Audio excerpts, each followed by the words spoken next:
पिछले पार्ट में हमने देखा था गैंग्यू जियो को अपनी एबिलिटी से ढक कर जो कैदी पपिट्स हैं उनको मारता है और मिल और मायल दोनों जन बहुत सारे पपिट्स के बीच में रहते हैं। अभी हम देख रहे हैं गैंग्यू अपनी एबिलिटी हटा देता है जिया के ऊपर से। जिया बोलती है क्या था ये, तुमने मेरे को अंदर क्यों बंद कर दिया था।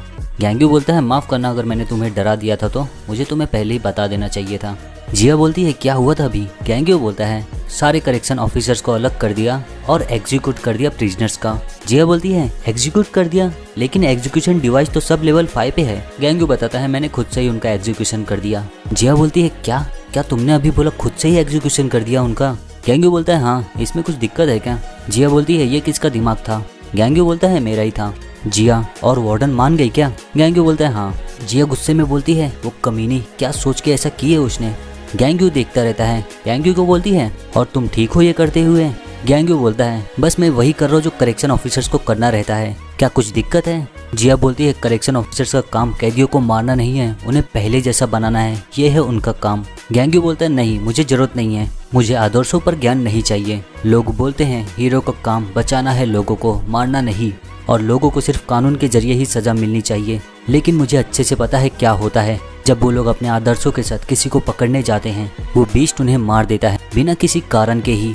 और सच बोलूं तो मुझे फर्क नहीं पड़ता मैं हीरो हूँ या करेक्शन ऑफिसर्स, मुझे ये काम पहले से ही कर देना चाहिए था, किसी को तो उन बीस्ट को रोकना ही होगा। ये सब बातें सुनकर जिया बोलती है गैंग्यू मगर वो लोग भी तो एक इंसान ही है ना।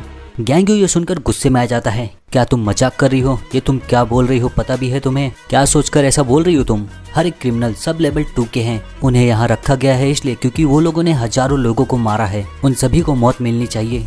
अतीत में क्रिमिनल्स को गलत तरीके से मारने की संभावनाओं पर मौत की सजा खत्म करने पर बहस हुई थी, लेकिन कभी भी किसी को भी गलत तरीके से दोषी नहीं ठहराया गया है जब से साइकोमेट्रिक्स पावर वाले लोग आ गए। मुझे यकीन है जिया मुझसे बेहतर तो तुम ये जानती होगी। जिया बोलती है लेकिन सबकी कुछ न कुछ कहानी होती है, स्पेशली मिल और मायल की। गैंग्यू बोलता है जिया इस दुनिया में सबके पास सबकी कोई एक कहानी होती है बताने के लिए, लेकिन जो उन बीस्ट का शिकार बनता है उनका क्या उनकी कहानी नहीं होती।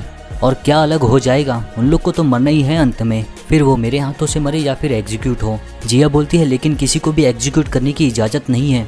गैंग्यू बोलता है नहीं अब बस चुप हो जाओ, अगर तुम ऐसे ही बोलती रही तो मैं तुम्हें सीढ़ियों पर छोड़ दूंगा और खुद के हिसाब से चीज़ें करूंगा जैसा मैं चाहूँगा। फिर जिया शांत हो जाती है, दोनों जन आगे जाते हैं और आके उन्हें और भी पपेट्स दिखते हैं। गैंग्यू पूछता है इनमें से ऑफिसर कौन है। जिया बताती है पीछे के 3।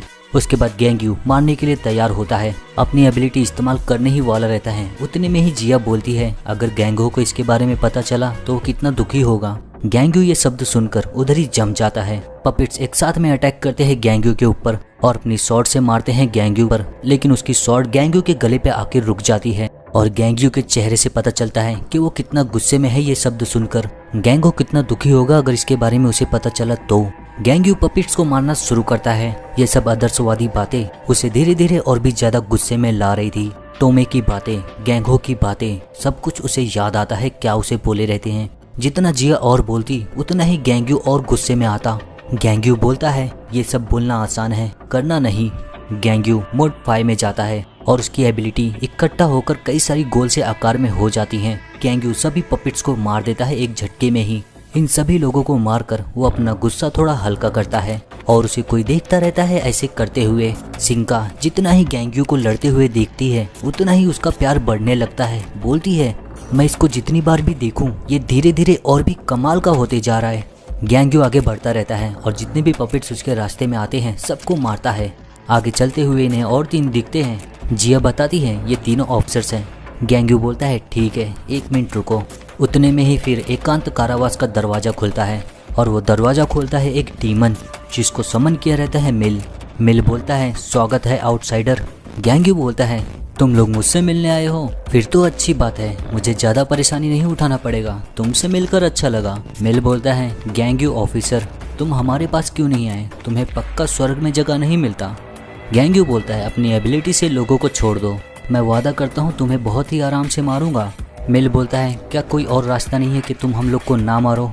गैंग्यू बोलता है जो कैदी ग्राउंड फ्लोर और फर्स्ट फ्लोर पे थे उनके पास था रास्ता, उन्हें बोला था सप्रेशन डिवाइस पहनने को, लेकिन सब लेवल 2 के बाद जितने भी कैदी हैं सभी लोगों ने हजारों लोगों को मारा है, तो खाली मौत ही है उनके पास एक रास्ता।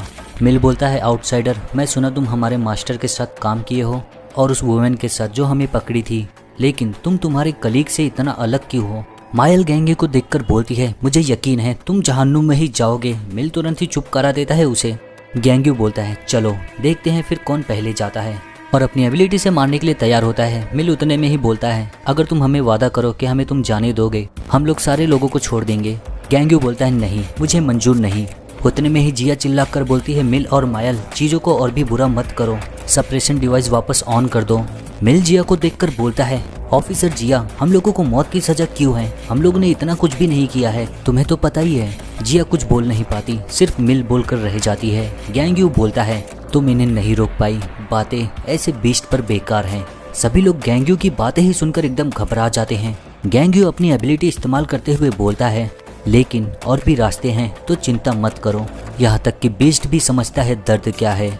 मिल बोलता है, आउटसाइडर, हमारे लड़ने की इच्छा नहीं है। तुम एक बार हमारी कहानी सुनोगे तो तुम हमारी बात मानने को तैयार हो जाओगे। पीछे से जिया बोलती है, गेंग्यू, हम बातें करके रास्ता निकाल लेते हैं ना शांति से। और गेंग्यू अपनी एबिलिटी से जिया को फिर से बंद कर देता है। गुस्से से बोलता है, अब प्लीज तुम चुप रहो। मिल बोलने जाता है कुछ, उतने में ही गेंग्यू अपनी एबिलिटी से दोनों को ही पकड़ लेता है एक बार में। गेंग्यू बोलता है, कोई विलेन मुझे एक बार बोला था कैसे लोगों को टॉर्चर किया जाता है, मुझे लगा नहीं था ऐसा भी दिन कभी आएगा। मिल और मायल दोनों ही घबराए हुए रहते हैं। मिल बोलता है, हम वो बीस्ट नहीं है जिस बीस्ट की तुम बात कर रहे हो, वो बीस्ट तुम हो। मायल बोलती है, नहीं, तुम बीस्ट नहीं हो, तुम एक मॉन्स्टर हो। फिर मिल और मायल में से दोनों में से कोई एक अपनी एबिलिटी इस्तेमाल करता है और वो दोनों उधर से गायब होकर उनकी जगह पर प्रिजनर्स आ जाते हैं और वो दोनों अपने एकांत कारावास में गए रहते हैं। गेंग्यू देखकर समझ जाता है तो इनके पास स्पेशल टाइप सुपर पावर है और उन दोनों प्रिजनर्स को मार देता है जगह पे ही। गेंग्यू बोलता है, ऐसे ही बोलते रहो तुम लोग मुझे मॉन्स्टर। और थोड़े ही समय में समनिंग एंजल्स और डीमन आ जाते हैं गेंग्यू के सामने। गेंग्यू अपनी एबिलिटी से एक झटके में ही सभी को मार देता है और आगे बढ़ता है। बोलता है, क्या है ये सब फालतूगिरी, बस ये लोग सिर्फ मुझे परेशान कर रहे हैं। गेंग्यू को देखकर मायल एकदम घबरा गई रहती है। और फिर मिल बोलता है, तुम्हें कुछ मदद चाहिए? मायल बोलती है, नहीं, तुम दीवार को तोड़ने पे ध्यान दो। देखते हैं तो मिल अपने समनिंग से दीवार को तोड़ता रहता है वहां से बच के निकलने के लिए। मायल बोलती है, मैं अपनी पूरी कोशिश कर रही हूँ इसे स्लो करने की। फिर अपनी एबिलिटी तुरंत ही इस्तेमाल करती है और देखते हैं तो गेंग्यू के सामने एक बहुत बड़ा मैजिक सर्कल आ गया रहता है और उसमें से बहुत सारे डीमन समन होते हैं। सबके सब खड़े रहते हैं गेंग्यू के सामने और गेंग्यू एक अकेला। गेंग्यू सोचता है, क्या ये लोग ने इस बार पावर इस्तेमाल किया है समनिंग का? ये चीजें इंसान तो है नहीं, इसका मतलब मैं इन्हें मार सकता हूँ जैसे चाहे वैसे। फिर गेंग्यू अपनी एबिलिटी से मारना शुरू करता है और फिर जंप मारता है एक मॉन्स्टर के ऊपर और अपने पैरों से ही उसे दबा देता है। उसकी मौत वहीं पे हो जाती है। ऐसे ही जंप मारकर उनके बीच में आ जाता है। फिर एक ही बार में अपनी एबिलिटी इस्तेमाल करता है और मार देता है सभी को। उसकी एबिलिटी एक एरो की तरह सभी मॉन्स्टर को जाकर लगती है और देखते ही देखते माइल्स के समनिंग पूरे खत्म हो जाते हैं। माइल एकदम डर जाती है। मिल को बोलती है, और कितना समय लगेगा? मिल बताता है, मुझे कम से कम 10 मिनट लगेगा। ये सुनकर माइल दिक्कत में आ जाती है। अपनी ही उंगली पकड़कर दांतों के नीचे दबाकर सोचती है, मुझे और थोड़ा समय निकालना होगा। फिर अपना मैजिक इस्तेमाल करने जाती है और जैसे ही इस्तेमाल करने वाली रहती है उतने में ही पूरा हिलने लगता है उन लोग का एकांत कारावास और फिर एक दीवार टूट जाती है। मिल और माइल दोनों सोच में पड़ जाते हैं, क्या हो रहा है? देखते हैं तो उनके सामने गेंग्यू खड़ा है।